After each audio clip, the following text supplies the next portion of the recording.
दोस्तों, 2 दोस्त होते हैं और दोनों दोस्त एक दूसरे के लिए जान तक देने को तैयार होते हैं। लेकिन यहाँ पर इस कहानी में जो घटना घटती है, वो बहुत ही अजीब और हैरान करने वाली होती है।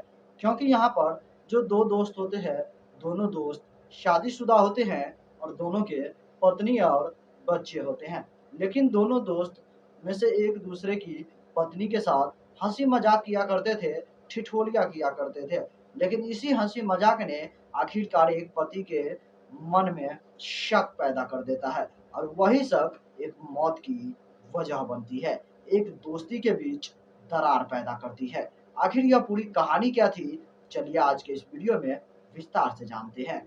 नमस्कार दोस्तों, मेरा नाम है सुशील पंडित और आज की यह घटना छत्तीसगढ़ राज्य के कोरबा जिले की है। उसी के अंतर्गत घाटमपुर एक थाना क्षेत्र होता है। उसी थाना क्षेत्र की यह घटना है जहाँ पर एक व्यक्ति रहता है जिसका नाम नंदलाल होता है और उसका एक दोस्त होता है जिसका नाम शंकर पटेल होता है।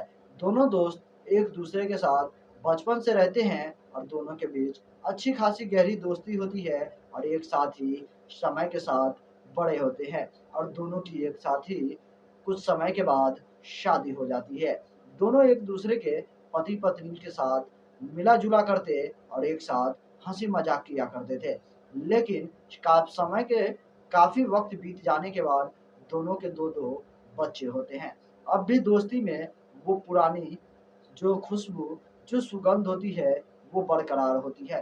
कहीं भी कोई भी शक की गुंजाइश नहीं होती है। लेकिन एक दिन जब नंदलाल जो कि अपने दोस्त के घर पहुँचता है और उसकी पत्नी से हँसी-मज़ाक कर रहा होता है और यही हँसी-मज़ाक उस दोस्त के अंदर मन में कुछ शक पैदा कर देता है। उसे लगता है कि शायद उसका दोस्त उसकी पत्नी के साथ कुछ चक्कर चला रहा है और इसी की वजह से वो खफ़ा हो जाता है और अपनी पत्नी पे गुस्सा हो जाता है। लेकिन वो गुस्से की वजह से वो अपने पत्नी पे नहीं बल्कि अपने दोस्त के ऊपर ही निकाल देता है।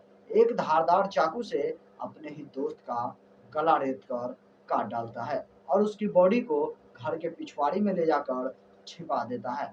लगभग 3 दिन हो जाने के बाद उस लाश से जब बदबू आने लगती है, तो अगल-बगल के लोगों को इस मामले में पता चलता है और इधर उस दोस्त को घर से गायब हुए 3 दिन का वक़्त हो चुका था, तब उसकी पत्नी अपने बच्चों के साथ पुलिस स्टेशन में पहुंचकर अपने पति के गुमशुदगी होने का रिपोर्ट दर्ज करवाती है। जब पुलिस वाले को इस मामले में जानकारी होती है और जब उस दोस्त नंदलाल के घर पुलिस वाले पूछताछ करने के लिए पहुंचते हैं, तब उन्हें मालूम पड़ता है कि यहाँ इसके घर के पिछवाड़े एक व्यक्ति की डेड बॉडी है और वो डेड बॉडी किसी और की नहीं बल्कि उसी के दोस्त की है, जिसकी गुमशुदगी होने की रिपोर्ट उसकी पत्नी ने पुलिस स्टेशन में लिखाई थी। आखिरकार पुलिस वाले फॉरेंसिक टीम को बुलाते हैं और डॉग स्क्वाड टीम को भी बुलाई जाती है। मामले से सबूत और जो भी चीज़ होती है, उन्हें बरामद की जाती है और डॉग स्क्वाड टीम की डॉग की सहायता से उस कातिल की तलाश की जाती है और वो कुत्ता उसी के दोस्त के घर में पहुँचता है, जिस दोस्त ने उसके घर पर उसके साथ हँसी-मज़ाक उसकी पत्नी के साथ किया करता था। वहाँ पर पहुँचकर वो कुत्ते रुक जाते हैं और तभी पुलिस वाले को शक हो जाता है और अब उसके दोस्त नंदलाल के गिरफ्तार कर उससे कानूनी कार्रवाई की तरह पूछताछ की जाती है। तब वो दोस्त बताता है कि मैं अपने दोस्त के साथ काफ़ी सालों से था, लेकिन वो मेरे दोस्त जो थे, वो मेरी पत्नी के साथ हँसी-मज़ाक किया करते थे, जो मुझे बिल्कुल भी पसंद नहीं था। मैं अपनी पत्नी को अक्सर समझाया करता था, लेकिन मेरी पत्नी मानने को तैयार ही नहीं थी। इसीलिए मेरे मन में शक पैदा होता है और मुझे ऐसा लगता है कि मेरी पत्नी का मेरे दोस्त के साथ कोई चक्कर चल रहा है, कोई अफ़ेयर है। इसीलिए मैं मौका पाकर धारदार चाकू से अपने ही दोस्त का गला रेत कर उसका कत्ल कर देता हूँ और उसकी बॉडी को घर के पिछवाड़े ले जाकर छिपा देता हूँ। आखिरकार 3 दिनों के बाद इस केस का जो गुत्थी थी, उसे सुलझा ली गई और इस केस के मामले में, इस हत्या के मामले में एक दोस्त के प्रति दोस्त ने ही कत्ल कर दिया था। आखिरकार पुलिस वाले उसे गिरफ्तार करते हैं और कानूनी कार्रवाई के लिए जेल भेज देते हैं। आप लोग कमेंट में ज़रूर बताइएगा कि एक दोस्त ने एक दोस्त की पत्नी के साथ हँसी मज़ाक क्या कर ली, दोस्त ने उसकी जान ही ले ली।